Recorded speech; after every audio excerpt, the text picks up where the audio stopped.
to be true to what this is about, and to be true to the words that have come into my head and that I've been able to place on paper. I'm going to read to you, this is about the Revelation from chapter 1, verse 9 to chapter 3, verse 22.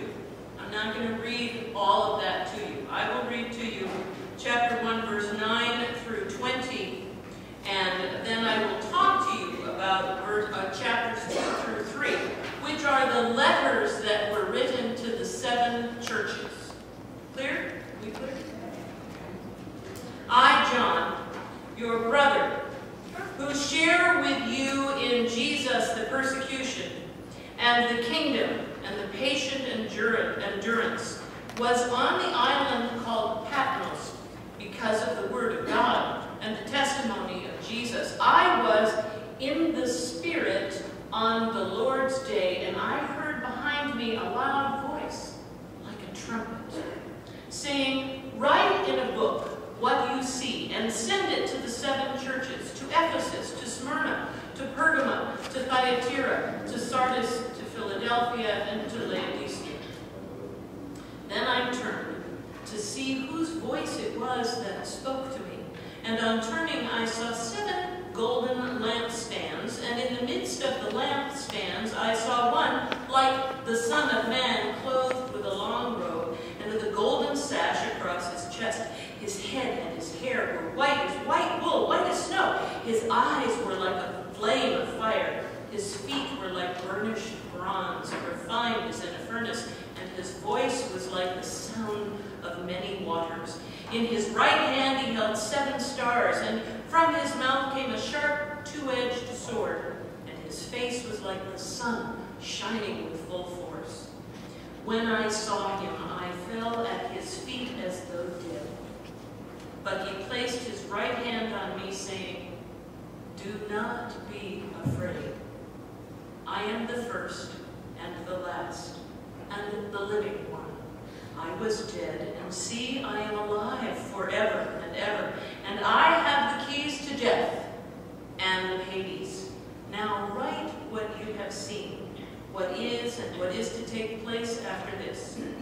As for the mystery of the 7 stars that you saw in my right hand, and the 7 golden lampstands, the 7 stars are the angels of the 7 churches, and the 7 lampstands are the 7 churches." Thus ends the reading of the word so far.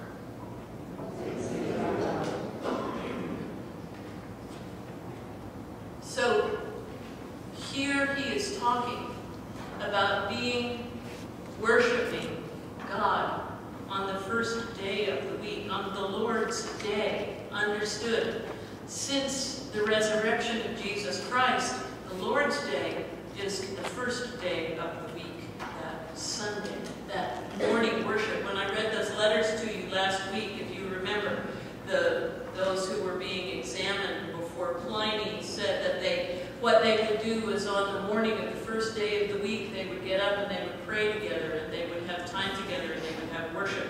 And John continues in this, saying, "That was the day that I received my vision." He continues his letter to those who were about to face some of the toughest decisions of their spiritual lives. Christianity is a cult of its own, apart from Judaism, functioning outside the synagogues, is facing marginalization and trials that we cannot possibly imagine. This letter is a former day, hang in there message. Don't be discouraged, don't give in, don't give up, don't back down in your faith. When things look awful, I am coming. Christ is coming soon. John's promise to his fellow Christians, he is in trials and tribulations with them. John's promise to his fellow Christians is also that this Christ, who is the incarnation of God, the God who suffered, the God who suffers for humanity, is walking with them, is walking with you, is walking among you, is part of you among the churches who face the trials and the unimaginable tribulations. How many of you as parents who work outside the home, who maybe travel for a living, spent many words in phone calls home to your children saying things like, Daddy will be home soon.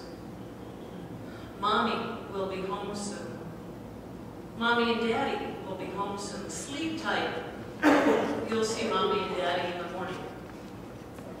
The children who are restless and anxious to see the face of Mom and Dad, to feel their arms around them, holding them tight so that they feel safe. This letter is that phone call to the Christians at the latter part of the first century.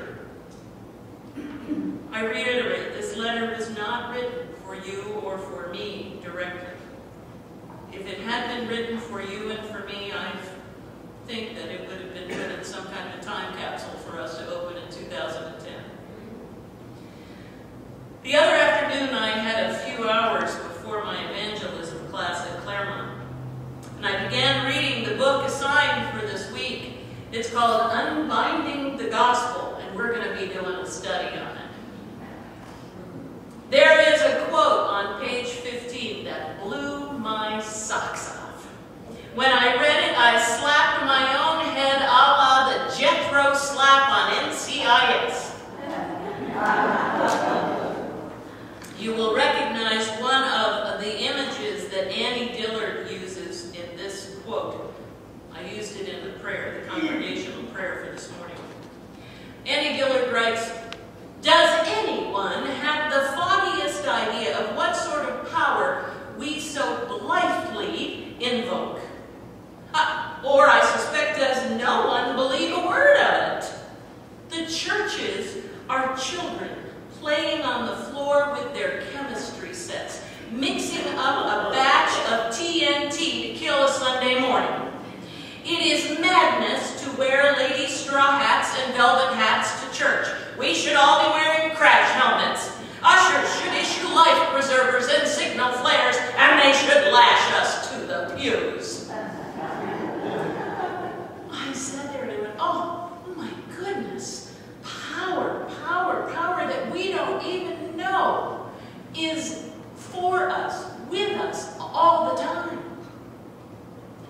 It is the faith that can move mountains if it is embraced and invoked. Marianne Williamson is another person who has incredible insight into what it is to have the Christ in us. And her quote, the quote I'm about to read to you, was read by Nelson Mandela in his inauguration speech back in 1994. She writes, "Our deepest fear is not that we are inadequate. Our deepest fear is that we are powerful beyond measure.